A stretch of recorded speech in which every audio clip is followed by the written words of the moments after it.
সিদ্দিক আকবরের জমানা খলিফাতুল মুসলিমিন আবু বকর সিদ্দিক রাদিয়াল্লাহু তাআলা আনহুর জমানার কথা বলতেছে। রে আল্লাহর গোলাম, একটু মনোযোগ দিয়ে কথাগুলি শোনো। সিদ্দিক আকবরের কাছে রোম সম্রাট চিঠি পাঠাইলো সন্ধি করার জন্য সিদ্দিক আকবর তিনি 100 জন সাহাবী পাঠালেন, মুজাহিদ পাঠালেন রোম সম্রাটের কাছে। তখনকার সময়ে বিশ্বের পরাশক্তি ছিল রোম আর পারস্য। রোম সম্রাট হেরাক্লিয়াসের কাছে সিদ্দিক আকবর তিনি 100 জন মুজাহিদ পাঠালেন সন্ধির জন্য। এর ভিতরে আমির বানায় দিলেন হযরত খালিদ বিন ওয়ালিদ রাদিয়াল্লাহু তাআলা আনহু, যার উপাধি হলো সাইফুল্লাহ, আল্লাহর তলোয়ার। 100 জন সাথে নিয়ে খালিদ বিন ওয়ালিদ রাদিয়াল্লাহু তাআলা আনহু রোম দেশে রওনা দিলেন। সামনের দিকে যাইতে যাইতে যখন রোম প্রাসাদের কাছে চলে গেলেন, যায় দেখেন ভাইয়েরা বন্ধুরা, প্রাসাদে যাওয়ার আগেই যেই দরবার, যেই রাস্তা, যেই বিশ্ব রোড, এই মহাসড়কের চতুর্দিকে দুদিক দিয়ে 1,500 3,000 শুধু নয় 3 লক্ষ সৈন্য তারা দাঁড় করে রাখছে। 1.5 লক্ষ 3 লক্ষ সৈন্য দুই দিকে দাঁড় করে রাখলো রোম সম্রাট। আর প্রতিটা সৈন্যের হাতে ছিল তলোয়ারটা উঁচু করে রাখছে চিকচিক করে। এই তলোয়ার একটার সাথে এইভাবে ক্রস করে রাখছে। মাঝখান দিয়া মুজাহিদগণ যেতে হবে। খালিদ বিন ওয়ালিদ রাদিয়াল্লাহু তাআলা আনহু সাথীদের নিয়ে আসা মাত্রই দেখতে পেলেন নমুনা ভালো না, আনছে দাওয়াত দিয়ে সন্ধি করার জন্য, কিন্তু নমুনা বেশি ভালো। ফুলের সংবর্ধনা মানুষে দেয়, রোম সম্রাট তলোয়ার সাজায় রাখলো সংবর্ধনা জানানোর জন্য।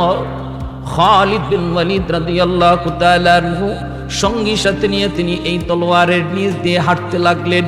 বিন্দু পরিমাণ তার অন্তরে ভয় নেই। মুসলমান ভয় পাবে কেন? কারণ মুসলমান শুধুমাত্র কেবলমাত্র ভয় করে কারে? আওয়াজ আসতে কেন জোরে বলেন। এ যুবক, খালিদ বিন ওয়ালিদ রাদিয়াল্লাহু তাআলা আনহু তলোয়ারের নিচ দিয়ে বীর বাহাদুরের মতো আগাইতে লাগলেন। একটু তার ভয় নাই। সামনের দিকে আগায় দেখেন একটা গেটটা নিচু করে বানায় রাখছে। এই গেট দিয়ে এই বাদশার দরবারে ঢুকতে হবে, কিন্তু গেটটা এত নিচু, এই গেটের নিচ দিয়ে যেতে হলে মাথা ঝুঁকাইতে হয়, মাথাটা ঝুঁকায় যাইতে হয়। আর গেটের উপরে দুশমন মূর্তি বসায় রাখছে। উদ্দেশ্য হলো মুসলমান গেট দিয়া ঢোকার সময় যখন তোমার মাথা তুমি নোয়াইবারে, আমরা তখন মনে করব আমাদের দেবতারে তুমি সেজদা দিছ। নাউজুবিল্লাহ। চালাকি, দুশমন চালাকি করে, মুসলমান চালাকি করে না, ঠিক না? মুসলমান কখনো কৌশলতা নেয় না, যা বলে সোজা বলে। দুর্বল যারা মুনাফিকের দল, ওদের ভিতরে একটা, বাহ্যিক হলো আর একটা। আর মুসলমানের ভিতরে যা বাহ্যিকতা, ঠিক না? মুনাফিকের খাসলত হলো তার ভিতরে একটা, বাহিরে আর একটা। এটা হলো মুনাফিকের বৈশিষ্ট্য। দুশমনের দল ভালো করে দেখতেছে মুসলমান মাথা ঝুঁকাবে, মাথা ঝুঁকাইলেই আমরা বলবো আমাদের দেবতার সামনে মাথা ঝুঁকাইছে। খালিদ বিন ওয়ালিদ রাদিয়াল্লাহু তাআলা আনহু তিনি বুঝে গেলেন এ দুশমনদের উদ্দেশ্য ভালো না, উদ্দেশ্য হলো দেবতার সামনে মাথা ঝুঁকানো। যেই মাত্র সঙ্গী সাথী 100 জন তারা এই গেটের সামনে যায় দাঁড়ান, উপরে মূর্তি দেখা মাত্রই খালিদ বিন ওয়ালিদ রাদিয়াল্লাহু তাআলা আনহু থমকে দাঁড়ালেন। একটা কদম আর সামনে দেন না। চেহারাটা তার লাল হয়ে গেছে, গুসায় চেহারা লাল হয়ে গেছে, বডিটা তার ফুলে গেছে, মিজাজ অত্যন্ত গরম হয়ে গেছে। কারণ ইসলাম সর্বদা মুসলমানকে শিক্ষা দেয় জায়গা মতো তুমি নরম, আবার জায়গা মতো তুমি গরম। এটাই হলো আমার নবীর আদর্শ। মুহাম্মাদুর রাসূলুল্লাহ ওয়াল্লাযীনা মাহু আশিদ্দাউ আলাল কুফফারি রুহামাউ বাইনাহুম এই আয়াতের ভিতরে আল্লাহ পাক জানায় দিলেন আমার নবী আর নবীর সাহাবী কেরামের আদর্শ হলো জায়গা মতো তারা অতি গরম, জায়গা মতো তারা অতি নরম, কখনো কখনো অতি নরম। কোন জায়গায় নরম? মুসলমানে নরম, ভাই ভাই তারা নরম, প্রতিবেশীর সাথে মুসলমান নরম। কিন্তু যখন হক বাতিলের দ্বন্দ্ব লেগে যায়, কুফর আর ইমানের ভিতরে টক্কর বেজে যায়, আস্তিক আর নাস্তিকের ভিতরে যখন দ্বন্দ্ব লেগে যায়, উলামায়ে কেরামের সাথে যখন নাস্তিকদের দ্বন্দ্ব বেজে যায়, তখন মুসলমান আর নরম থাকে না, আগুনের মতো গরম হয়ে যায়। এর নাম হলো ঈমান। ঠিক কিনা? সব জায়গায় শুধু নরম হয়ে থাকা ইসলাম শেখায় না, ইসলাম শেখায় জায়গা মতো গরম। খালিদ বিন ওয়ালিদ রাদিয়াল্লাহু তাআলা আনহু ওই জায়গায় যাইয়েই তিনি গরম হয়ে গেলেন, দুশমনকে ডাক দিলেন, এই দিকে আসো, মূর্তি তোমরা ভাঙবা নাকি আমি ভাঙবো? আল্লাহু আকবার। আওয়াজ আসতে কেন? জোরে কোন। গেটের উপরে মূর্তি তোমরা ভাঙবা নাকি আমরা ভাঙবো? কয় কেন? খালিদ বিন ওয়ালিদ বলে, এটি কপাল, এই কপাল মুসলমানের কপাল, কোনদিন আল্লাহ ছাড়া কারো সামনে ঝুঁকে না। আল্লাহ ছাড়া গায়রুল্লাহর সামনে ইমানদার কখনো মাথা ঝুঁকায় না, না না কখনো ঝুঁকায় না। বটগাছের সামনেও মুসলমান মাথা ঝুঁকায় না, দরবারে গিয়েও কখনো মাথা ঝুঁকায় না, ফিরের দরবারে গিয়েও মাথা ঝুঁকায় না। মুসলমান সর্বদা মাথা ঝুঁকায় একমাত্র কার সামনে? খালিদ বিন ওয়ালিদ বলেন, মূর্তি তোমরা কি ভাঙবা নাকি আমি নিজের হাতে ভাঙবো রে? সাথে সাথে সৈন্যগুলি থমকে গেল, প্রত্যেকের ভিতরে ভয় ঢুকে গেল। কয় কি? মাত্র 100 জন, আর আমরা হইলাম 3 লাখ। কয় লাখ? আমরা 3 লাখ, 3 লক্ষ তলোয়ার চিকচিক চিকচিক করতেছে, আর ওরা হলো মাত্র 100 জন। কয় কি হট্টগোল শুরু হয়ে গেল। বাদশাহ হঠাৎ করে কয়, কি রে বাহিরে তো হট্টগোল কেন? একজন দৌড়ায় কয়, জাহাপনা মুসলমান হট্টগোল বাজায় দিছে। কেমনে বাজায় দিছে? কয় গেট দিয়ে ঢুকবে না। কেন ঢুকবে না? কয় গেট নিচা হইলে অসুবিধা কি? কই উপরে মূর্তি রাখছি, এজন্য ওরা মাথা ঝুঁকাবে না। মাথা ঝুঁকাইলে মূর্তির সামনে ঝুঁকানো হয়ে যায়। আমাদের মনের ভিতরে ষড়যন্ত্র বুঝে ফেলেছে, ষড়যন্ত্র ধরা পড়ে গেছে জাহাপনা। এদের সেনাপতির নাম খালিদ বিন ওয়ালিদ। কয় কি সে? কয় কি? সে বলতেছে মূর্তি আমরা ভাঙবো নাকি সে নিজের হাতে ভাঙবে? বাদশাহ কয়, কও কি? এত বড় কথা বলছে বলে হয়, এত বড় কথা কইছে। বাদশাহ বুদ্ধিমান, কয় তাড়াতাড়ি তোরাই যায় মূর্তিটা ভেঙে ফেল। যদি মুসলমানে ভাঙে তাহলে আমাদের ইজ্জত থাকে না, তোরাই যায় মূর্তিটা ভেঙে ফেল। ওরাই যায় উপরে মূর্তিটা ভাঙা হলো। এরপরে মুসলমান দরবারে ঢুকলো, মূর্তির সামনে নয়, মূর্তির সামনে মাথা ঝুঁকায় নয়, মূর্তি ভাঙ্গার পরে তারা দরবারে ঢুকলো। আল্লাহু আকবার। রোম সম্রাট সামনে 100টা চেয়ার বসায় রাখছে স্বর্ণের। খালিদ বিন ওয়ালিদ রাদিয়াল্লাহু তাআলা আনহু রোম সম্রাটের কাছে যা বসবেন, দেখেন স্বর্ণের চেয়ার বানায় রাখছে। 100টা স্বর্ণের চেয়ার। খালিদ বিন ওয়ালিদ রাদিয়াল্লাহু তাআলা আনহু যাইয়ে তিনি লাথি মাইরা স্বর্ণের চেয়ারটা ভেঙে ফেলেছেন। আল্লাহু আকবার জোরে বলেন। সাথী সঙ্গীরাও এইবার লাথি মিয়া ভেঙে ফেলেছে। 100টা চেয়ার মুহূর্তের ভিতরে ভেঙে ফেলা দেওয়া হয়েছে। বাদশা শুধু তামসা দেখতেছে, তারা শুধু তামসা দেখতেছে। করে কি? মুসলমান কেমন কলিজা লইয়া আইছে, মুসলমানের ভিতরে এত সাহস, মুসলমান এত সাহসী, তারা শুধু ভয়ে কাঁপতেছে। খালিদ বিন ওয়ালিদ চেয়ারটা ভেঙে ফেলেছে। রোম সম্রাট কই, রে খালিদ চেয়ারগুলি তুমি কেন ভাঙছো?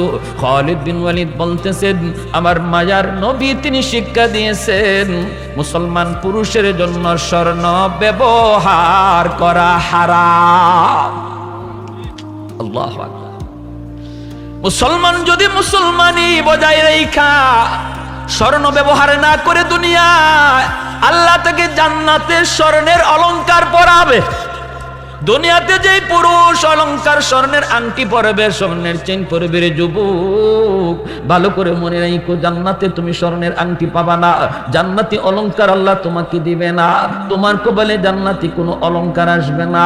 দুনিয়াতে যারা এই অলংকার থেকে মুক্ত ছিল, আল্লাহ তাদেরকে জান্নাতি অলংকার পড়াবে। ভাইরা বন্ধুরা, খালিদ বিন ওয়ালিদ রাদিয়াল্লাহু তাআলা আনহু বলেন, স্বর্ণ পরা আমাদের জন্য হারাম, স্বর্ণ ব্যবহার করা হারাম।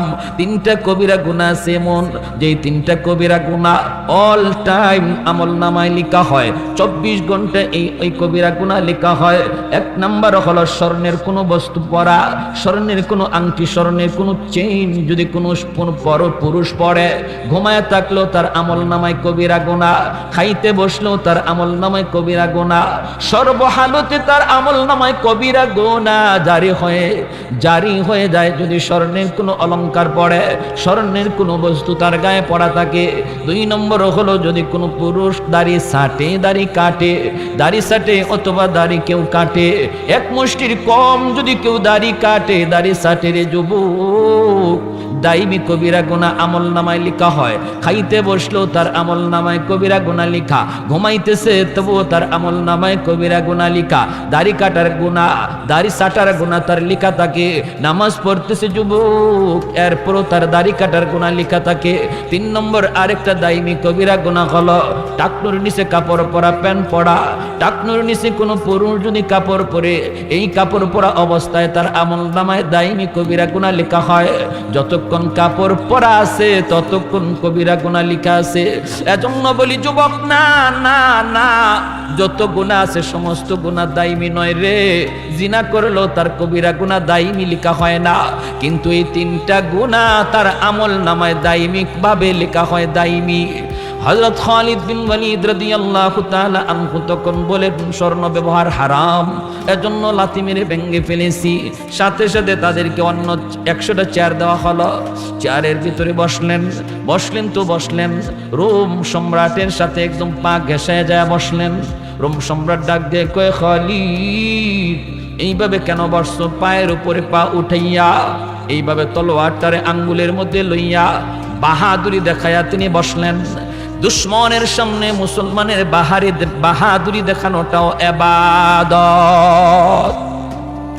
দুশ্মনের সামনে বাহাদুরি দেখানো, জোরে বলেন, পার উপরে পা, তলোয়ার আঙ্গুলের মধ্যে ঘুরাইয়া বীর বাহাদুরের মতো বিশ্ব পরাশক্তি রোম, ওই রোম সম্রাটের সামনে তিনি এমন ভাবে তিনি বসলেন।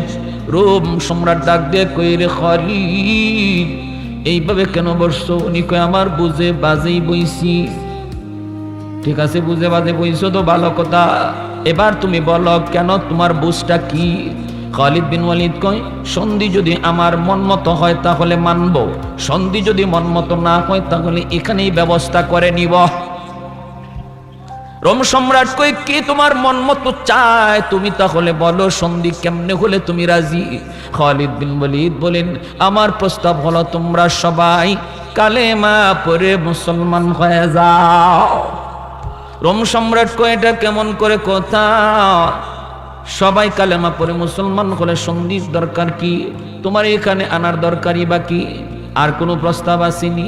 খালিদ বিন ওয়ালিদ বলে, দ্বিতীয় একটা প্রস্তাব আছে, ক্ষমতা তুমি ছেড়ে দাও, ট্যাক্স দিয়া দিয়া তুমি চলবা, আর রোম শাসন হবে মদিনা থেকে। আল্লাহু আকবার। খলিফাতুল মুসলিমিন আমিরুল মুমিনিন আবু বকর সিদ্দিক রাদিয়াল্লাহু তাআলা আনহুর শাসনে রোম চলবে রে, আর তোমরা ট্যাক্স দিয়ে দিয়ে চলবা। এই কথা বলতে রোম সম্রাট কয়, এটাও তো সম্ভব না, এটা কেমনে হয়? এটাও সম্ভব না, একটু হুশে ঘুষে কথা কও। বাহিরে কিন্তু 3 লক্ষ সৈন্য তলোয়ার দেখে আসছনি। এই কথা বলতে খালিদ বিন ওয়ালিদ তিনি সাথে সাথে তলোয়ারটা রোম সম্রাটের ঘাড়ে ধরলেন। ঘাটটার মধ্যে ধরে তিনি বলতেছেন, সম্রাট চোখ লড়াইবা না, গর্দনাও লড়াইবায় না, খালি ইশারা দিবায়, তলোয়ার দিয়া তোমার কল্লা সাথে সাথে আলম। তলোয়ার ধরছেন এখানে, ধৈরা বলতেছেন, আমাদেরকে সসম্মানে সসম্মানে বের হওয়ার সুযোগ করে দাও। সৈন্যগুলিরে বলো যার যার হাত থেকে তলোয়ার যেন ফালাইয়া দেয়। রোম সম্রাট কাঁপতেছে ডরে, কারণ বুঝে তো এটা মুসলমান, যা কয় তা করে। ঠিক কিনা জোরে কর, এটা মুসলমান, যা কয় তা করে। এমনি সম্রাট কয় যার যার অস্ত্র ফালাইয়া দাও। অস্ত্র ফালাইয়া দেওয়া হলো। খালিদ বিন ওয়ালিদ সৈন্য সঙ্গীদেরকে নিয়ে সসম্মানে ঘোড়ার পিঠে সওয়ার হইয়া তিনি আবার মদিনায় ফিরে আসলেন। জোরে কর সুবহানাল্লাহ। রোম সম্রাট নিজেকে অত্যন্ত বেইজ্জত মনে করল। পরের বছরই চিঠি লিখল মদিনার খলিফা আবু বকর, তোমার মুজাহিদ, তোমার সৈনিক খালিদ আমাকে বড় অপমান করে চলে গেছে, আমি এর প্রতিশোধ নেব। 1 লক্ষ নয় কয় লক্ষ লইয়া আইতেছি ঠিক নাই, 1 লক্ষ সৈন্য লইয়া মদিনায় হামলা করব। পারলে তুমি ঠেকাইও, পারলে তুমি ঠেকাইও। এই চিঠি খলিফাতুল মুসলিমিন আবু বকর সিদ্দিক রাদিয়াল্লাহু তাআলা আনহুর কাছে চিঠি পাঠাইলো। খলিফাতুল মুসলিমিন আমিরুল মুমিনিন আবু বকর সিদ্দিক রাদিয়াল্লাহু তাআলা আনহু তিনি চিঠি পাওয়া মাত্রই সাথে সাথে সাহাবায়ে কেরামদেরকে নিয়ে, সঙ্গী সাথীদের নিয়ে তিনি পরামর্শে বসে গেলেন। জরুরি পরামর্শ ডাকা হলো। মুসলমান মোকাবেলা করার জন্য প্রস্তুতি নেয়, মোকাবেলা করার জন্য প্রস্তুতি নেয়। রোম সম্রাট 1 লক্ষ সৈন্য পাঠিয়ে দিল মদিনায় হামলা করার জন্য।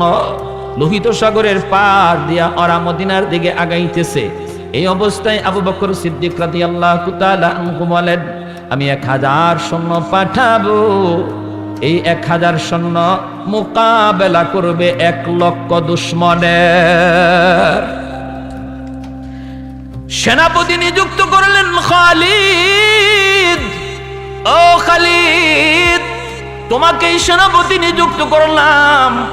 খালিদ বিন ওয়ালিদ রাদিয়াল্লাহু তাআলা আনহু সেনাপতি নিযুক্ত হইয়া তিনি রওনা দিয়া দিলেন মদিনা থেকে। রে যুবক, দুশমন হলো 1 লক্ষ, মুসলমান মাত্র 1000। রওনা দিয়ে দিলেন। আবু বকর সিদ্দিক রাদিয়াল্লাহু তাআলা আনহু দোয়া করে পাঠায় দিলেন। খালিদ বিন ওয়ালিদকে বলতেছেন, দোস্ত যাও, ভরসা করবা আল্লাহর উপর, কারণ মুসলমান সংখ্যার উপরে যুদ্ধ করে না, মুসলমান অস্ত্রের উপরও যুদ্ধ করে না, মুসলমান যুদ্ধ করে আল্লাহর গায়বী সাহায্যের উপর। এই বইলা দোয়া করে তিনি পাঠায় দিলেন। তিনি আসলেন আর বললেন, লোহিত সাগরের পার দিয়া যাও, দুশমন ওই দিক দিকে আসতেছে, যেখানেই দেখা হবে সেখানেই প্রতিহত করবা। খালিদ বিন ওয়ালিদ তিনি বের হয়ে গেলেন সৈন্য সামন্ত লইয়া। দুশমন সামনের দিকে আগাইতেছে আর এই দিক থেকে মুসলমান যাইতেছে। ওরা হলো 1 লক্ষ, মুসলমান হলো মাত্র 1000। এরপরও 1000 সাহাবায়ে কেরামের পাগড়ি আর নবীর সুন্নতি লেবাস দেখা মাত্র দুশমনের কলিজায় ভয় ঢুকে গেল। নবীর সুন্নতির ভিতরে, নবীর সুন্নতির ভিতরে, নবীর রঙের ভিতরে দুশমনের কলিজায় ভয় লাগে। ঠিক কিনা জোরে বলেন? এজন্যই দুশমন মুসলমানের রং চেঞ্জ করতে চায়। কয় মুসলমানের দাড়ি ফালাও, মুসলমানের টুপি সরাও, মুসলমান টাই পরো, মুসলমান প্যান্ট পরো, মুসলমান আমাদের মতো তোমরা শার্ট পরো, মুসলমান আমাদের সুরতে চলো, যেন তোমাদেরকে দেখলে মনে হয় তোমরা আমাদের মতো। মুসলমান নবীর রং তোমরা ছেড়ে দাও, কারণ নবীর রংটারে দুশমন বড় ভয় পায়। দুশমন বড় ভয় পায়, রং যদি ছেড়ে দেয় তাহলে ওদের ভয় অন্তর থেকে সরে যায়। এই হলো দুশমনদের ষড়যন্ত্র। এই ষড়যন্ত্রে জালে আমরা আবদ্ধ হয়ে পড়েছি। আজকে মুসলমানের দিকে তাকাইলে বোঝা যায় না নবীর উম্মত না অন্য উম্মত, বোঝা যায় না কোন জাতি। এটা বেদিন বেঈমানদের ষড়যন্ত্র। ঠিক কিনা? দুশমন ভয় পেয়ে গেছে, ওইদিকে দুশমন আর এইদিকে মুসলমান। এই অবস্থায় চলছে চলছে, যুদ্ধ শুরু হবে, কিন্তু প্রস্তুতি নিতেছে। ওরাও থেমে গেছে, এরাও থেমে গেছে, থেমে গেছে। ওই অবস্থায় রাত কাটাইতেছেন খালিদ বিন ওয়ালিদ রাদিয়াল্লাহু তাআলা আনহু। এই রাত্রে তাবুতে স্বপ্ন যুগে মায়ার নবীরে দেখছেন। ফজরের নামাজ পর খালিদ বিন ওয়ালিদ ডাক দিয়া কয়, মুসলমান, স্বপ্ন যুগে আমি দয়ার নবী মায়ার নবীরে দেখছি। নবী আমাকে বলতেছেন, খালিদ ভয় পেও না, ভয় পেও না, ওরা কিন্তু ময়দানে 1 লক্ষ আসবে না। তোমরা 1000, এজন্য ওরা ময়দানে আসবে মাত্র 40,000, 60,000 তাবুতে থাকবে, ভয় পেও না। আর আমি আল্লাহর পক্ষ থেকে সুসংবাদ জানাই রে খালিদ, এই যুদ্ধে তোমরা সংখ্যায় কম হলেও আল্লাহ তোমাদেরকেই বিজয় দান করবে। স্বপ্নের বিবরণ তিনি ফজরের নামাজের পর সঙ্গী সাথীকে শোনায় দিলেন, আমার নবীর কথা শোনায় দিলেন। সবার মনের ভিতরে একটা আশা জাগলো। নবী ভবিষ্যৎবাণী করেছেন, নবী স্বপ্ন যুগে জানাইছেন সুসংবাদ। তারা এইরকম যুদ্ধের প্রস্তুতি নিতে লাগলেন।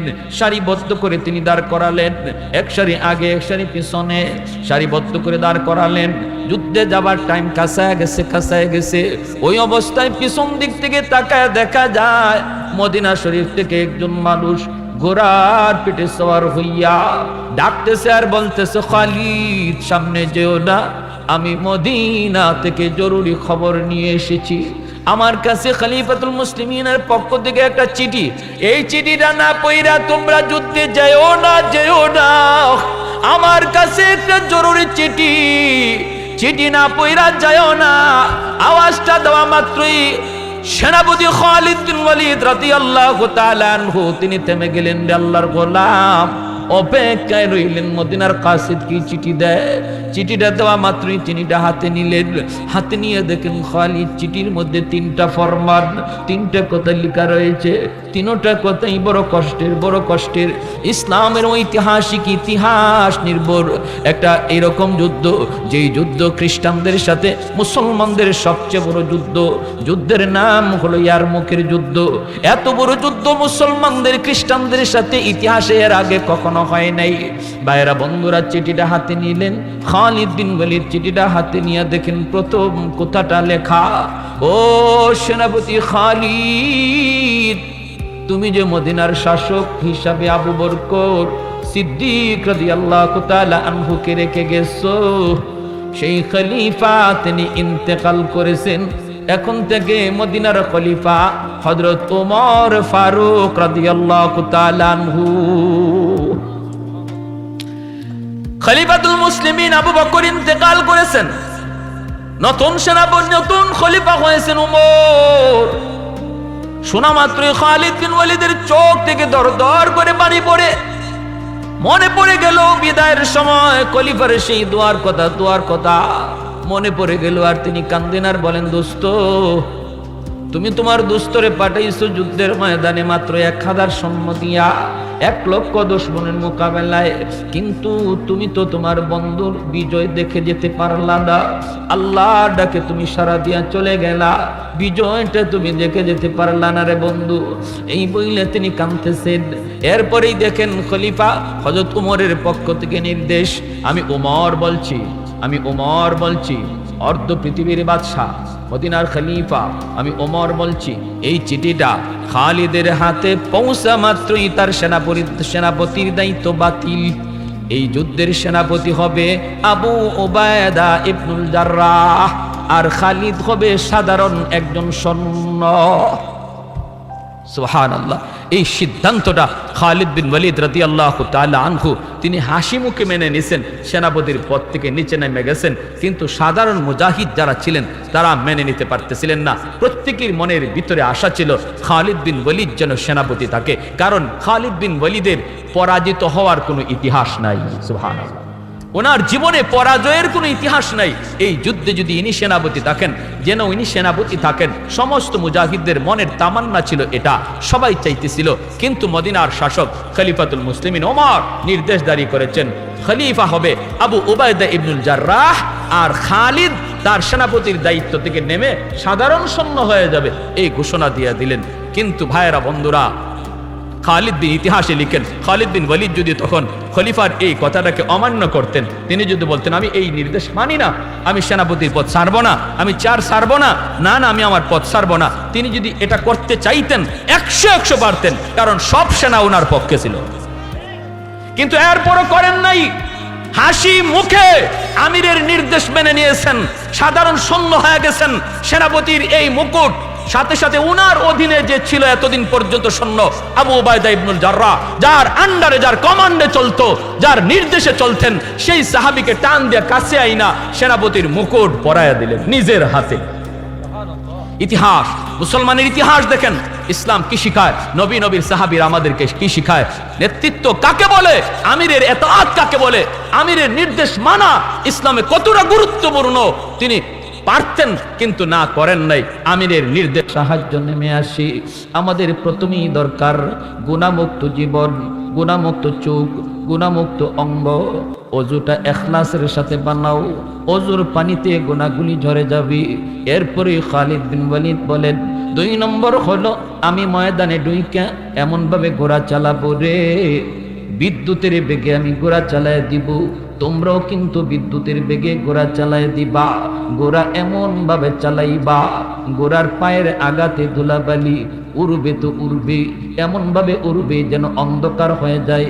দুশ্মন আমরা কয়জন ময়দানে আসছি যেন বুঝতে না পারি। ঘোড়ার ধুলি বালিতে দুশ্মন যেন মনে করে আমরাও ময়দানে হাজার হাজার ময়দানে এসেছি।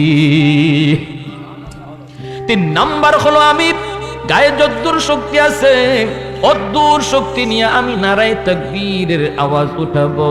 আমি যখন নারায়ে তাকবীরের আওয়াজ তুলবো, তোমরা তোমাদের গায়ে যদ্দুর শক্তি আছে অদ্দুর শক্তি নিয়ে তোমরা আল্লাহু আকবার বলবা। ময়দান যেন কেঁপে উঠি।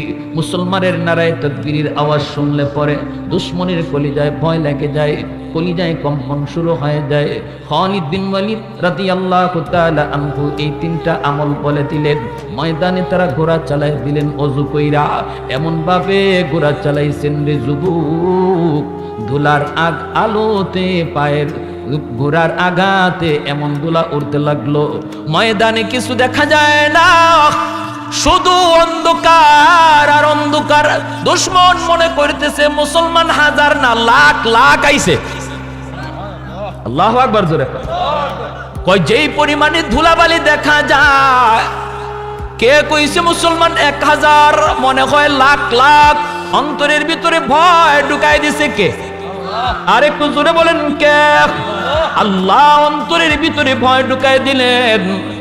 ময়দানের ভিতরে ঢুকলেন, গায়ে যদ্দুর শক্তি ছিল অদ্দুর শক্তি নিয়ে নারায়ে তাকবীরের আওয়াজ তারা উঠায় দিলেন। এমন ভাবে নারায়ে তাকবীরের আওয়াজ উঠলো, গোটা ময়দান কাঁপতে শুরু হলো, কাঁপতে শুরু হলো। দুশ্মনের উপরে খালিদ বিন ওয়ালিদ আগেই দেয় হামলা করলেন। আল্লাহ পাক রব্বুল আলামিন ওই দিন খালিদ বিন ওয়ালিদ রাদিয়াল্লাহু তাআলা আনহুর হাতের তলোয়ারকে আল্লাহ পাক 300 হাত লম্বা বানায় দিছিলেন। এক একটা তলোয়ার গোরানি দেন, এক একবার তলোয়ার গোরানি দেন, শত শত দুশ্মনের কল্লা জমিনে পড়ে যায়। একবার ঘোড়া নিতেই শত শত দুশ্মনের কল্লা জমিনে পড়ে যায়। তুমুল বেগে যুদ্ধ শুরু হয়ে গেল। আল্লাহর গাইবী মদদ নামে আসলো, আল্লাহর গাইবী মদদ নামে আসলো। ভাইরা বন্ধুরা, যুদ্ধ চলছে।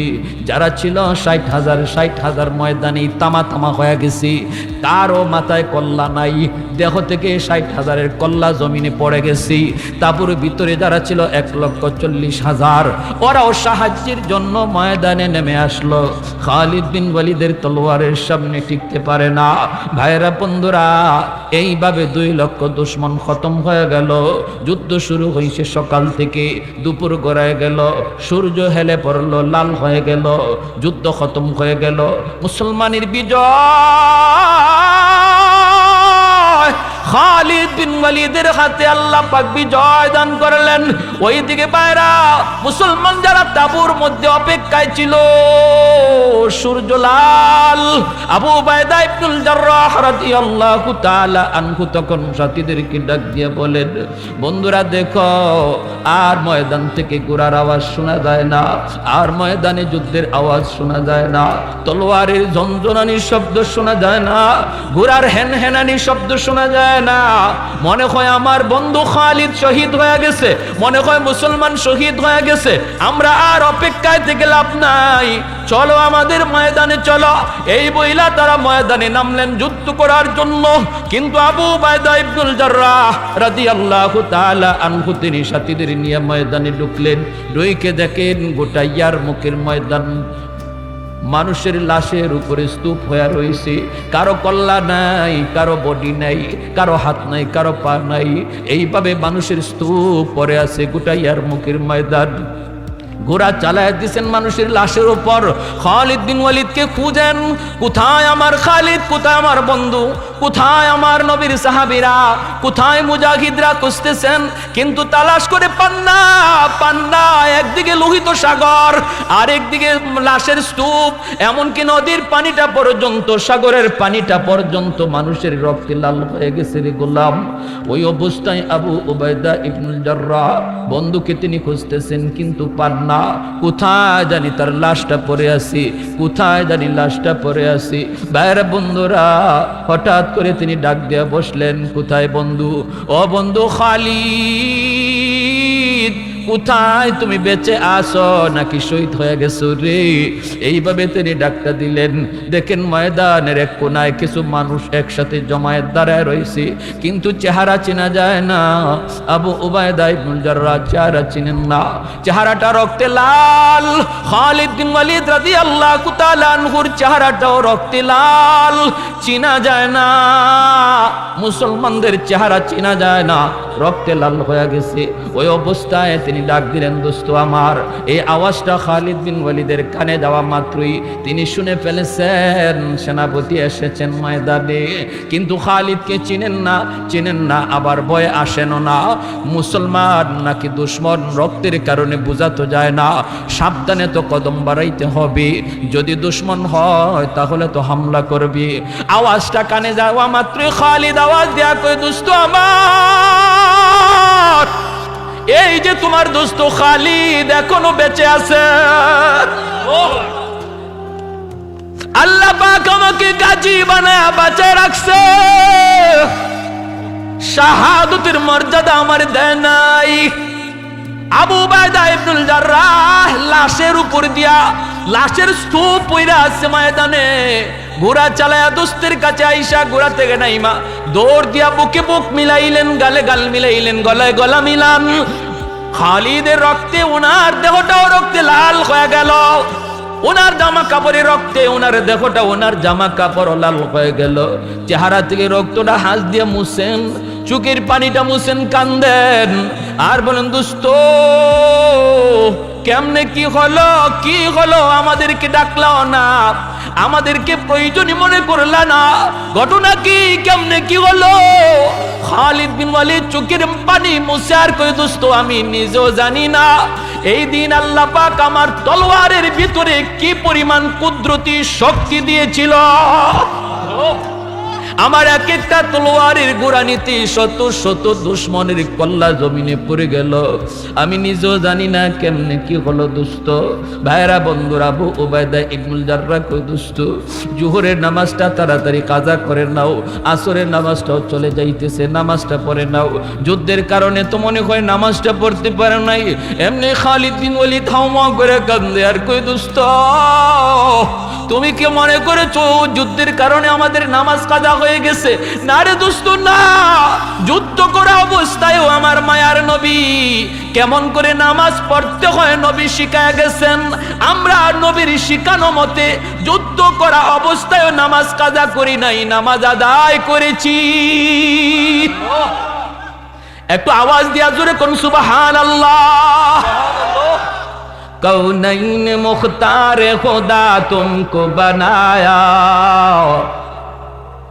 कौनैन मुख्तार खुदा तुमको बनाया, उम्मत का निगाहबान खुदा तुमको बनाया, उम्मत का निगाहबान खुदा तुमको बनाया।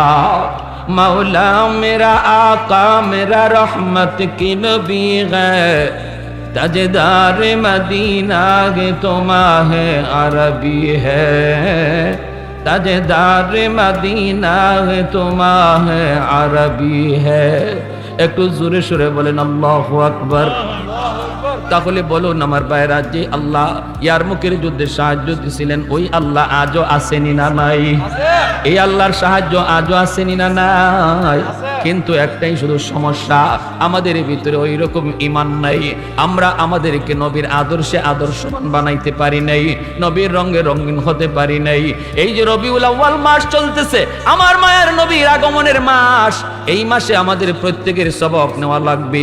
আজ থেকে আমরা আর কোনো রঙে চলবো না, কোনো রং আমরা নিজের গায়ে দেব না। ইহুদিদের রঙে না, নাসারাদের রঙেও না, মদিনাওয়ালা রঙে রঙিন হতে কারা কারা রাজি? হাত তুলে আল্লাহকে দেখান।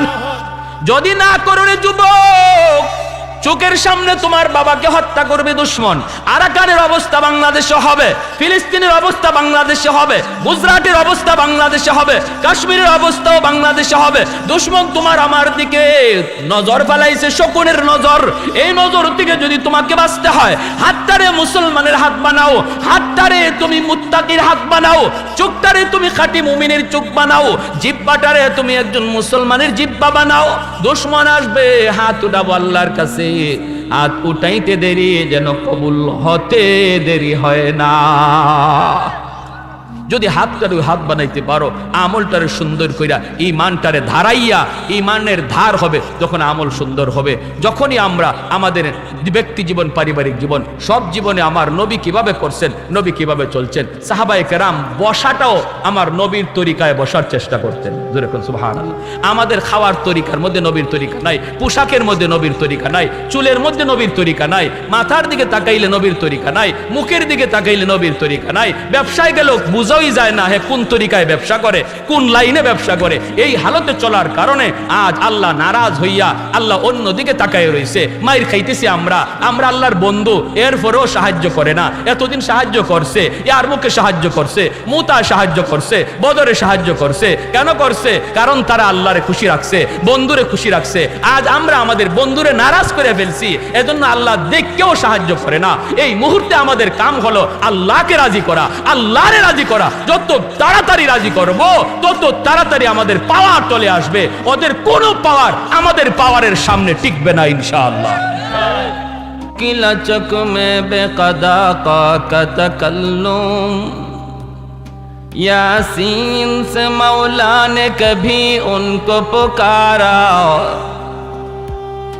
यासीन से मौला ने कभी उनको पुकारा, हामीम को भी और कभी तौसीन इशारा।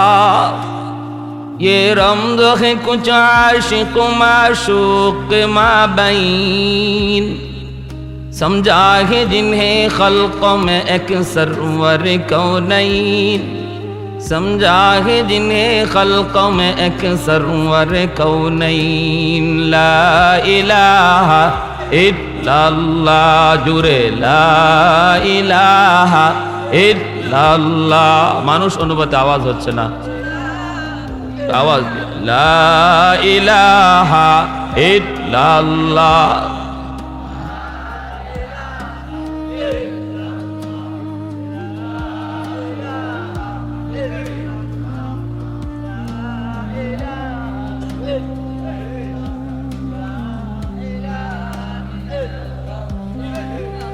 লা ইলাহা ইল্লাল্লাহু মুহাম্মাদুর রাসূলুল্লাহ। জোরে সোরে বলি সাল্লাল্লাহু আলাইহি ওয়াসাল্লাম। ঐতিহ্যবাহী বুদল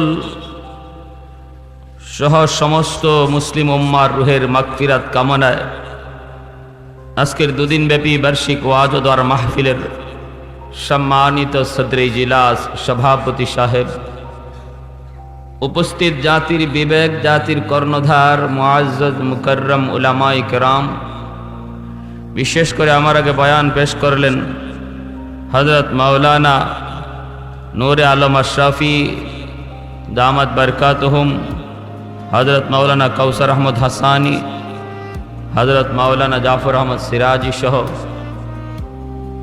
উলামায়ে কেরাম যা কিছু বলে গেলেন, আমাদের সবাইকে আল্লাহ আমল করার তৌফিক দান করুন। আমাকে ইখলাসের সাথে কিছু কথা বলার এবং সবাইকে আমল করার নিয়তে শোনার তৌফিক আল্লাহ দান করুন। মুআজ্জাজ হাজিরিন, বড় এক বরকতি মজলিস, এক দামি মজলিসে আমরা আসতে পেরেছি, বসতে পেরেছি। এটা আমার নিজের ইচ্ছায় নয়, হাজারো মানুষের ভিতরে আল্লাহ আমাকে বাছাই করে, আমাকে যাচাই করে, পছন্দ করে এই জান্নাতি বাগানে, জান্নাতি মজলিসে আসার তৌফিক আল্লাহ দান করেছেন। শুকরিয়াতান সবাই বলি আলহামদুলিল্লাহ। এমন এক বরকতি মজলিস, যে মজলিসের চতুর্দিকে পাহারা বসাইছেন রহমতের ফেরেশতা। আমার আপনার চতুর্দিকের পাহারাদারি করতেছেন রহমতের ফেরেশতারা। দুনিয়ার মিছিল মিটিংয়ের পাহারাদারি করে র্যাব, পুলিশ, আর্মি, বিডিআর, কিন্তু এই সমস্ত জান্নাতি প্রোগ্রামের, কোরআনি মাহফিলের পাহারাদার কোনো র্যাব, পুলিশ নয়, বরং আল্লাহর পক্ষ থেকে একটা স্পেশাল ফেরেশতাদের রহমতের বাহিনী এই মজলিসের পাহারাদার হয়ে যায়। সুবহানাল্লাহ। আপনারাও মাহফিল শেষ করে বাড়ি যাবেন, যার যার ঘরে যাবেন। ফেরেশতারাও ডিউটি শেষ হলে তারা তাদের ঠিকানায় যাবে। আল্লাহ ফেরেশতাদেরকে জিজ্ঞেস করবেন, কোথায় ছিলা? ফেরেশতারা বলবে, আল্লাহ, ওই যে বুদল গ্রামবাসী আজকে এরকম একটি কোরআনের মাহফিলের আয়োজন করেছিল, আমরা তাদের পাহারাদার ছিলাম। মাহফিল শেষ না হলে তো আসতে পারি না, মাহফিল শেষ হয়েছে, তারাও গেছে, আমরাও আইছি। আল্লাহ তখন জিজ্ঞেস করেন, আমার বান্দারা এখানে কেন বসা ছিল, কি জন্য বসা ছিল? আল্লাহ জানে তো, তারপরও জিগায়। ফেরেশতারাকে, মালিক, যা দেখলাম, যা বুঝলাম, ওরা সবাই বসছিল তোমাকে রাজি করার জন্য, যেন তুমি তাদেরকে জান্নাত দান করো আর জাহান্নাম থেকে যেন তারা বাঁচতে পারে, এই নিয়তে বসছে। জোরে কোন সুবহানাল্লাহ। আল্লাহ পাক তখন আবার প্রশ্ন করেন, আমার বান্দারা ঘরের আরামের পরিবেশ রেখে বিবি বাচ্চার কাছ থেকে দূরে সরে তারা এখানে বসে বসে জান্নাত চাইলো আর জাহান্নাম থেকে বাঁচতে চাইলো, ওরা কি জান্নাত দেখছে? এরা কি জান্নাত দেখছে? জান্নাতের আরাম, আয়েশ, নাজ, নিয়ামত এগুলা কি নিজের চোখে দেখছে যে এই কষ্ট করে জান্নাত চায়? আর জাহান্নাম থেকে যে বাঁচতে চায়, এরা কি জাহান্নামের আযাব, জাহান্নামের কষ্ট দেখছে? ফেরেশতারা কয়, না মালিক, ওরা দেখে নাই, না দেখেই তোমার কাছে চাইতেছে। আল্লাহ বলেন, তাহলে তোমরা সাক্ষী থাকো, আমার যে সকল বান্দারা জান্নাত দেখলো না, জাহান্নাম দেখলো না, এরপরেও বসে বসে আমি আল্লাহর কাছে জান্নাত চাইলো, তোমাদেরকে সাক্ষী রেখে বলতেছি, আমি আল্লাহ তাদের উপর খুশি হয়ে জান্নাতের ফয়সালা দিয়া দিলাম।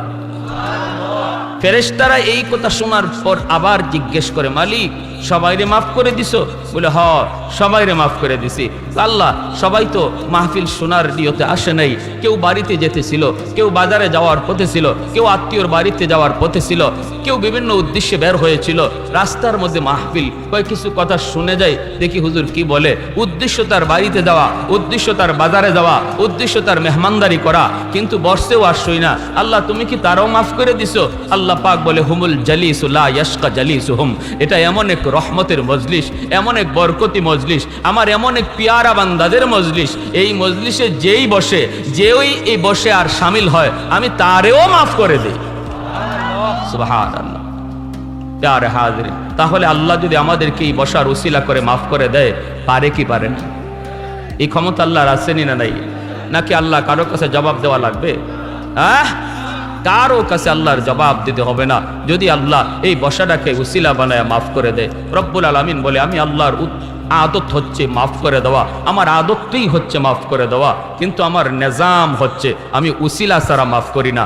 অতএব আমার আপনার কাজ হলো উসিলা বানানো। কোন উসিলায় আল্লাহ কারে মাফ করবে এটা আল্লাহ ভালো জানে, কিন্তু আমার আপনার কাজ ছোট না বড় না, যখন যেটা পাই দিনের কাজ, ছোট হোক এটারও আমি কদর করি, কারণ ছোট একটা নেক আমল আমার নাজাতের উসিলা হতে পারে। ঠিক কিনা ভাই? বনি ইসরাইলের এক মহিলা নাজাত পাইছে না, চরিত্র ভালো ছিল না, কিন্তু একটা কুকুরকে পানি পান করাইছে। যে কুকুরটা জিব্বা বের হয়ে গেছিল তার পানির তৃষ্ণায়, কুয়ার চতুর্দিকে ঘুরতেছে, পানি লাগাল পায় না, কুয়াটা জিব্বা বের হয়ে গেছে, পানি খাবে কিন্তু পানির লাগাল পায় না।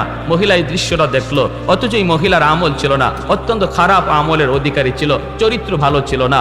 সে ওইরকম তার এই চামড়ার মোজার মধ্যে রশি লাগাইয়া এই মোজাটারে কুয়ার মধ্যে ফালাইয়া এই চামড়ার এই মোজার মধ্যে পানি উঠাইয়া সে কুকুরে পানি পান করাইছিল। আল্লাহ এই আমলটারে উসিলা বানায়া তখনকার সময়ের নবীকে আল্লাহ জানায় দিছে, বন্ধু জানাও, ওগো নবী জানায়া দাও, আমি আল্লাহ তার ওই কাজটারে উসিলা বানায়া তার পিছনের সব গুনাহ মাফ করে আমি তারে জান্নাতের ফয়সালা দিয়ে দিছি। প্যারে হাজিরিন, এজন্য একটু মনোযোগ সহকারে কথাগুলি শুনবো। রাত অনেক, আমি লম্বা বয়ান করব না, একটু মনোযোগ দিয়ে কথাগুলি শুনবো। আমার তেলাওয়াতকৃত আয়াতে আল্লাহ পাক রব্বুল আলামিন বলেন, ওয়ালা তাহিনু ওয়ালা তাহজানু ওয়া আনতুমুল আ'লাউনা ইন কুনতুম মুমিনিন। তোমাদের কোনো ভয় নেই, তোমাদের কোনো পেরেশানি নেই, তোমাদের কোনো টেনশন নেই, তোমরাই বিজয়ী হবে, তোমাদেরই জয় হবে যদি তোমরা খাঁটি মুমিন হও। শর্ত হলো, যদি আমরা খাঁটি মুমিন হতে পারি তাহলে আল্লাহ আমাদেরকে বিজয়ের ঘোষণা দিছেন, সম্মানের ঘোষণা দিছেন, জয় লাভ করার ওয়াদা দিছেন। সুবহানাল্লাহ। আজকে তামাম পৃথিবী জুড়ে মুসলমান দুর্দিন চলছে, পৃথিবীতে মুসলমানের দুর্দিন। আজকে যেদিকে তাকায় ওদিকে মুসলমান নির্যাতিত, নিপীড়িত। ফিলিস্তিনের জমিনে মুসলমানের কান্নার আওয়াজ, কাশ্মীরের জমিনে মুসলমানের কান্নার আওয়াজ, আরাকানের জমিনে মুসলমানের কান্নার আওয়াজ শুধু নয়, রক্তের দাগ। ভারতের গুজরাটে মুসলমানের রক্তের দাগ এখনো মাটি থেকে মুছে যায় নাই। চীনের উইগরি নির্যাতন, আফ্রিকায়ও নতুন করে একটা ষড়যন্ত্র চলছে মুসলমানদের উপর। প্যারে হাজিরিন, আলজেরিয়ার সাথেও লাগানো হচ্ছে দ্বন্দ্ব। পৃথিবীর যে দেশটাই মুসলিম দেশ, এই দেশের উপরে বেদিন বেঈমানদের নজর পড়েছে, খারাপ নজর। এই অবস্থায় এই বিপদ থেকে আমাদের উদ্ধার হওয়ার পথ কি? কিভাবে আমরা আমাদের হারানো ঐতিহ্য ফিরে পাব? মুসলমানদের তো দুর্দিন থাকার কথা না। মুসলমান লাঞ্ছিত হওয়ার জাতি না, মুসলমান পরাজিত হওয়ার জাতি না। মুসলমানের ইতিহাস হলো বিজয়ের ইতিহাস, মুসলমানের ইতিহাস হলো সম্মানের ইতিহাস, মুসলমানের ইতিহাস হলো শৌর্য বীর্যের ইতিহাস। মুসলমান শাসন করেছে, কিন্তু আজ মুসলমান পরাজিত। কারণ কি? কারণ হলো মুসলমান তাদের সেই মহাশক্তি, যেই পাওয়ার ছিল, সেই শক্তির কথা মুসলমান ভুলে গেছে। ঠিক কিনা জোরে বলেন? আজকে অমুসলিমদের কাছে পাওয়ার আমরা দেখি কি 147, ওদের কাছে অস্ত্র আছে, পারমাণবিক বোমা আছে, বিভিন্ন ধরনের আধুনিক অস্ত্র রয়েছে বেদিন বেঈমানদের কাছে। কিন্তু মুসলমান, তুমি ভুলে যেও না, তোমার কাছে এমন একটা অস্ত্র আছে, তোমার কাছে এমন একটা পাওয়ার আছে, যেই অস্ত্রের সামনে, যেই পাওয়ারের সামনে অমুসলমানদের কোনো পাওয়ারই টিকবে না। সেই পাওয়ারটার নাম হলো ঈমান। ঠিক কিনা জোরে বলেন? এই পাওয়ারের নাম হলো ঈমান। যতদিন পর্যন্ত মুসলমানের ঈমান মজবুত ছিল, ততদিন পর্যন্ত মুসলমান শাসন করেছে সম্মানের সাথে, ইজ্জতের সাথে। বেদিন বেঈমান ট্যাক্স দিয়ে চলতে হয়েছে। আর যেদিন থেকে মুসলমানের ঈমান চলে গেছে, ঈমানে দুর্বলতা এসেছে, মুসলমান নবীর রং ছেড়ে দিয়েছে, অমুসলিমদের রং ধরেছে, সেদিন থেকেই মুসলমানদের পরাজয় শুরু হয়েছে। লাঞ্ছনা গঞ্ছনা ইতিহাস সেদিন থেকে রচিত হয়েছে। প্যারে হাজিরিনের জন্য ভুলে যেও না, আমরা পরাজিত জাতি না। আমাদেরকে আবার সেই শক্তি আর পাওয়ার নিজের ভিতরে সঞ্চয় করতে হবে, সেটাকে ইয়াদ রাখতে হবে। আমার যে পাওয়ার, সেই পাওয়ারের মধ্যে, সেই অস্ত্রের মধ্যে, সেই তলোয়ারের মধ্যে ধার দিতে হবে, অর্থাৎ ঈমানকে ধারাতে হবে। আমার ঈমান আমি যত ধারাবো, ওরা ওদের অস্ত্র ধারাবে। আমি আমাদের ঈমান ধারাবো, ওরা ওদের অস্ত্র ধারাবে। আমরা আমাদের ঈমানকে ধারাবো। খোদার কসম, যত ধারালো অস্ত্র নিয়ে আসুক, মুসলমানের ঈমানের ধারের কাছে কোনো ধারই টিকবে না। বদরের ইতিহাস তার সাক্ষী, উহুদের ময়দান সাক্ষী, মুতার যুদ্ধ সাক্ষী, ইয়ারমুকের যুদ্ধ সাক্ষী। প্রতিটা যুদ্ধ সাক্ষী। মুসলমান সংখ্যায় কম, এরপরও বিজয় এসেছে মুসলমানের। কারণ মুসলমান শক্তির উপরে যুদ্ধ করে না, মুসলমান অস্ত্র বলেও যুদ্ধ করে না, মুসলমান যুদ্ধ করে আল্লাহর গায়বী সাহায্যের উপর। আল্লাহর সাহায্য ছিল, মুসলমান জয় পেয়েছে। যেদিন থেকে আল্লাহর সাহায্য বন্ধ হয়েছে, সেদিন থেকে আমরা পরাজিত হতে শুরু করেছি। আমাদের সাথে আল্লাহ পাকের গায়বী সাহায্য আজও আছে। আল্লাহ রাব্বুল আলামিন এই আয়াতে ওয়াদা করেছেন, ওয়াদা এই ওয়াদা শুধু নবীর যুগেই শেষ নয়, সাহাবীদের যুগেই শেষ নয়, আল্লাহর এই ওয়াদা কিয়ামত পর্যন্ত চলবে। তুমি খাঁটি মুমিন হও, শর্ত শুধু একটাই, তুমি তোমার ঈমানটা ধারাও, রংটারে মুহাম্মদুর রাসূলুল্লাহর রঙে রঙিন করো। আমি আল্লাহ ওয়াদা দিলাম আমার গায়বী সাহায্য তোমার সাথেই থাকবে, বিজয় তোমারই হবে। আজকে এই আধুনিক যুগে আমাদের সবচেয়ে বড় দায়িত্ব হলো প্রত্যেকে যার যার আমলকে সংশোধন করা। আমল সংশোধন করার মাধ্যমে ঈমানে ধার দেওয়া হয়, ঈমানকে ধারানো করা হয়। আমার নামাজের মধ্যে ঘাটতি থাকলে নামাজকে পাবন্দি করা, আমার হালাল হারামের মধ্যে যদি ভেজাল থাকে এখানে আমার হালাল হারামের মধ্যে সঠিক পথ নির্ণয় করা, হারাম পথ ছেড়ে দেওয়া, হালাল পথে চলা, বেপরদার যদি অভ্যাস থাকে বেপরের দিকে ছেড়ে দেওয়া। যদি আমরা এভাবে নিজেকে গুটাইয়া আমলমুখী বানাইতে পারি, আর ব্যবসার ক্ষেত্রে আমার নবীর আদর্শ, সামাজিক মানুষ হিসাবে আমার নবীর আদর্শ, বাবা হিসাবে আমার নবীর আদর্শ, পুত্র হিসাবে আমার নবীর আদর্শ, এভাবে যদি আদর্শটা নিজের ভিতরে আনতে পারি তাহলে মনে রাখবেন সেদিন বেশি দূরে নয়, আল্লাহর গায়বী মদদ আমাদের সাথে আজও আছে, পিছনে যেমন ছিল আজও আছে। আবার হারানো ইতিহাস ফিরে আসবে, হারানো ইতিহাস আবার ফিরে আসবে। ওয়ালা তাহিনু ওয়ালা তাহজানু ওয়া আনতুমুল আ'লাউনা ইন কুনতুম মুমিনিন। আল্লাহ পাক রব্বুল আলামিন বলেন, ভয় নাই, তোমাদের কোনো পেরেশানি নাই, ভয় নাই, কোনো টেনশন নাই, বিজয় তোমাদেরই হবে, সম্মান তোমরাই পাবা, ইতিহাস আবারও ফিরে আসবে। শর্ত শুধু একটা, খাঁটি মুমিন হও, নিজের খাঁটি মুমিন বানাও, নিজেরে তুমি খাঁটি মুমিন বানাও, মুত্তাকি হয়ে যাও। মুমিন, খাঁটি মুমিন হওয়ার পথ হলো বিশ্ব নবী, দয়ার নবী, মায়ার নবীর পথ অনুসরণ করা। যেই পথে আল্লাহর নবী আল্লাহকে পাইলেন ওই পথ ধরেই তুমি হাঁটুরে যুবক, এই পথ ধরে হাঁটলেই তোমার রং নবীর রঙে রঙিন, এই পথ ধরে হাঁটলেই আল্লাহ খুশি। নবী যেই পথে হাঁটছেন এই পথেই আল্লাহ খুশি। ওই পথ দিয়া তুমি নিজের হাঁটাও, এই রঙে রঙিন বানাও। ইহুদিদের রং ছেড়ে দাও, খ্রিস্টানের রং ছেড়ে দাও, অমুসলিমদের রং ছেড়ে দাও, মদিনাওয়ালার রং তুমি ধরো। আল্লাহ রাব্বুল আলামিন তখন তার গায়বী মদদ নবীকে যেভাবে দিছেন আজও দিবেন, ওয়াদা আসেনি না না? আল্লাহ আমাদের বন্ধু, আল্লাহু ওয়ালিয়্যুল্লাযীনা আমানু। আল্লাহ বলেন আমি ঈমানওয়ালাদের বন্ধু, কিন্তু বন্ধু হয়ে আজকে বন্ধু মাইর খায়, বন্ধু কোনো কথা কয় না, সাহায্য দেয় না, সাহায্য পাঠায় না। কারণটা কি জানেন? কারণ হলো বন্ধুরে আমরা কঠিনভাবে নারাজ করে ফেলেছি, এমন নারাজ করছি আল্লাহরে যার কারণে আল্লাহ দেখতেছে আমরা মাইর খাইতেছি, এরপরও আল্লাহ সাহায্য করে না। দুই বন্ধু ছিল, ঘনিষ্ঠ বন্ধু, একজন অসুস্থ হয়ে পড়ছে, আরেকজন সুস্থ রয়েছে। দুজন এমন বন্ধু আছিল, একজন ছাড়া আরেকজন কোথাও যায় না। অসুস্থ যে হইছে সে বলতেছে, দোস্ত আমাদের এলাকায় একজন আজ ভালো বক্তা আসবে, হুজুরের ওয়াজটা আমার বড় পছন্দ, আমি আজ ওয়াজে যাইতে পারতেছি না, আমি অসুস্থ, কিন্তু তোমার একটা দায়িত্ব দেই, দোস্ত তুমি ওয়াজটা রেকর্ড করে আইনো, নেও, আমি তোমারে 500 টাকা দিলাম, তুমি তোমার মোবাইলে এমবি ঢুকাইও, রিক্সা ভাড়া দিও, তারপরে ওয়াজটা শুইনো, আর মোবাইলে ওয়াজটা রেকর্ড কইরো, আইনা আমারে ওয়াজটা দিও। এই দায়িত্ব দিয়ে বন্ধুরে পাঠাইছে। বন্ধু গেছে, যাওয়ার পথে সে ওয়াজ রেকর্ড করবে, আসার পথে রিক্সায় মাঝখানে এক বান্ধবীর সাথে দেখা হয়ে গেছে, পুরানা বান্ধবী যখন ডাক দিছে ওয়াজের কথা ভুলে গেছে, ওয়াজের কথা ভুলে গেছে। বান্ধবীর পাইয়েই রিক্সা থেকে নামছে। বান্ধবী কই, কি ব্যাপার, এতদিন কোনো খোঁজ খবর নাই, কই ছিলা, কই রইলা, কি খবর, কিছু খাওয়াইবা না? কই হ্যাঁ খাওয়াইমু, পকেটে টাকা আছে, তোমারও বহুদিনে পাইছি।